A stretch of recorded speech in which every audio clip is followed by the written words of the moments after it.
हरिओम. अमृतानुभव. योगदास श्री जय गणेश जोशी यांचे प्रवचन. अध्याय 3. वाचारुणोत्तीर्ण. ओवी क्रमांक 3. देहासवे हात पाये, जाती मनासवे इंद्रिये, का सूर्यासवे जाये किरण जाळ.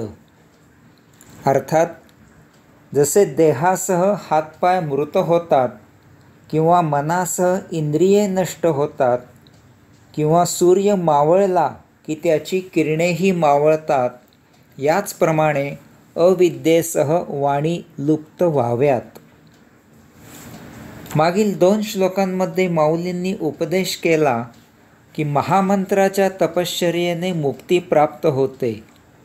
त्यासाठी आपल्याला 4 वाणी उपयुक्त होतात. तथापि या 4 वाणी अध्यात्माच्या उदयाचे वेळी अज्ञानासह लुप्त व्हाव्यात. त्यायोगे आपण परममौनी होतो. प्राप्त झालेली मुक्ती टिकण्यासाठी हे आवश्यक आहे. आता येथे माऊलींनी वाणी लुप्त कशा व्हाव्यात हे समजण्यासाठी 3 उदाहरणे दिली आहेत. देहासवे हात पाये. ज्यावेळी आपले देहावसन होते त्यावेळी आपला देह मृत होतो आणि त्याच्याबरोबर आपले हातपाय हे सुद्धा मृत होतात. देह इंद्रियांसह मृत होतो. याचप्रमाणे जेव्हा महामंत्राच्या जपाच्या तपश्चर्येने अध्यात्माचा उदय होतो आणि अज्ञान नष्ट होते, तेव्हा या 4 वाणीही लुप्त व्हाव्यात, तरच प्राप्त मुक्ती टिकू शकेल. जाती मनासवे इंद्रिये. देह पतन झाला की मनही देहाबाहेर जाते. ते अंशात्म्याला झाकोळून घेते. त्यासह ते पुनर्जन्मात नवीन देहात प्रकट होते. माऊली म्हणतात की हे जसे होते तसे महामंत्राच्या जपाच्या तपश्चर्येने अध्यात्माचा उदय होतो आणि अज्ञान नष्ट होते, तेव्हा या 4 वाणीही लुप्त व्हाव्यात, तरच प्राप्त मुक्ती टिकू शकेल. का सूर्यासवे जाये किरण जाळ. जेव्हा सूर्यास्त होतो तेव्हा त्याचे किरण त्याच्या मागे रेंगाळत नाहीत. ते किरणही सूर्यासह मावळतात. यामुळे त्या किरणांचा दाहही त्यांच्यासह नष्ट होतो. याचप्रमाणे जेव्हा महामंत्राच्या जपाच्या तपश्चर्येने अध्यात्माचा उदय होतो आणि अज्ञान नष्ट होते, तेव्हा या 4 वाणीही लुप्त व्हाव्यात, तरच प्राप्त मुक्ती टिकू शकेल. माऊलींनी येथे 3 उदाहरणे घेतली आहेत. तथापि पहिले उदाहरण घेतले आहे सजीव जड असलेल्या देहाचे की जो मृत होतो. दुसरे उदाहरण घेतले आहे सूक्ष्म असलेल्या मनाचे की जे मृत न होता अंशात्म्याला लपेटून पुनर्जन्मात नवीन देहात प्रगट होते. तिसरे उदाहरण घेतले आहे सूर्याचे. सूर्य जड आहे, परंतु तो सजीव नाही किंवा त्याचा पुनर्जन्मही होत नाही. मानवी देहाशी तुलना करता तो प्रदीर्घ कालावधी या ब्रह्मांडात कार्य करत असतो. अशी ही एकमेकांपासून भिन्न भिन्न उदाहरणे आहेत. तरीही त्यांचा आपल्याला एकाच तत्वासाठी उपयोग होतो की आपण परममौन कसे असावे.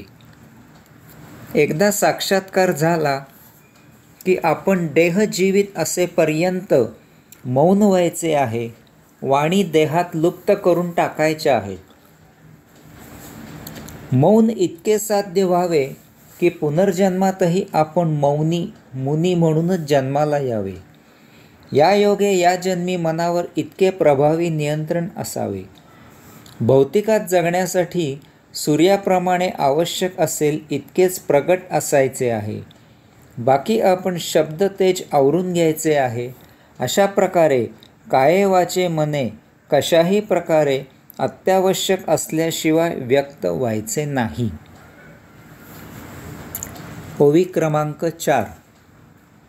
ना तरी निद्रेची अवधी, स्वप्ने मरती आधी, तेवी अविद्येचे संबंधी अटती इया. अर्थात निद्रेमधून जाग येता येताच स्वप्नेही नष्ट होतात, याचप्रमाणे अविद्येसह चारी वाणीही त्यात लुप्त व्हाव्यात. माऊलींनी येथे उदाहरण दिले आहे. जेव्हा आपण झोपेमधून जागे होतो तेव्हा आपली स्वप्नेही त्याचबरोबर नष्ट होतात, भंग होतात. जाग आल्यावर स्मृतीमधून स्वप्ने काय पडली होती ते आठवते, तथापि ही स्वप्ने सत्यात उतरत नाहीत. स्वप्नात पाहिलेल्या गोष्टी प्रत्यक्ष व्यवहारात घडत नाहीत, कारण त्या मिथ्या भासमान असतात. माऊली म्हणतात की याचप्रमाणे महामंत्राच्या तपश्चर्येने जेव्हा अज्ञान नष्ट होते तेव्हा त्या चारी वाणीही विरून जाव्यात, लुप्त व्हाव्यात. झोपेमधून जाग आल्यावर जशी स्वप्ने केवळ आठवणींपुरतीच उरतात, ती स्वप्ने प्रत्यक्ष व्यवहारात घडत नाहीत, त्याचप्रमाणे अज्ञान नष्ट झाल्यावर चारी वाणी केवळ अत्यावश्यक देहधर्माच्या गरजेपुरत्याच, देहजीवित असण्यापुरत्याच कार्यरत असाव्यात, इतर कारणांसाठी त्या निष्प्रभ व्हाव्यात. ओवी क्रमांक 5. मृते लोहे होती ते रसरूपे जीती, जळोनी इंधने येती वन्नी दशे. अर्थात लोखंड जाळले असता ते लोह भस्म रूपाने शिल्लक राहते, लाकूड जाळले असता ते कोळशाच्या रूपाने शिल्लक राहते, याचप्रमाणे अविद्येसह चारी वाणीही त्यात लुप्त व्हाव्यात. माऊलींनी येथे आणखी 2 उदाहरणे दिली आहेत. लोखंड पूर्णपणे जाळले तरी ते भस्मरूपाने शिल्लक राहते, त्याला आपण लोह भस्म असे म्हणतो. याचप्रमाणे अज्ञानाबरोबर वाणी लुप्त झाल्यावर त्या अत्यंत आवश्यक अशा देहधर्मापुरत्याच शिल्लक राहाव्यात.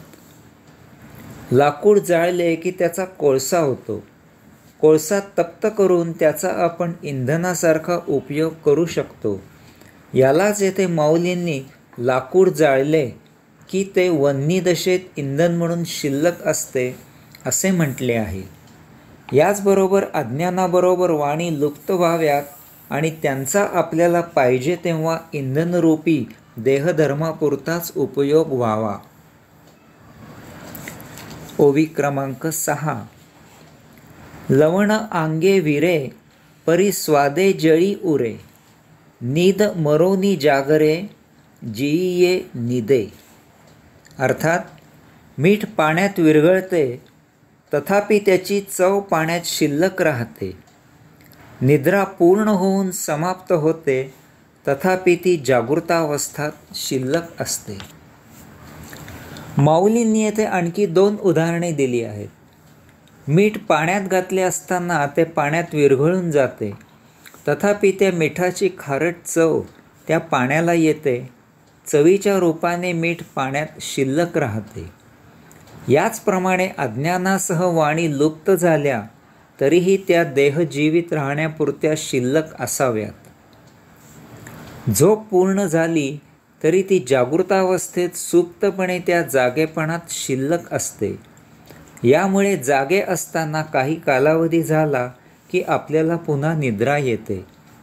याचप्रमाणे अज्ञानात वाणी लुप्त झाल्या तरी त्या देहधर्मापुरत्या, भौतिक व्यवहार करण्यापुरत्या शिल्लक असाव्यात, इतर वेळी त्या सुप्तावस्थेत असाव्यात. हरिओम.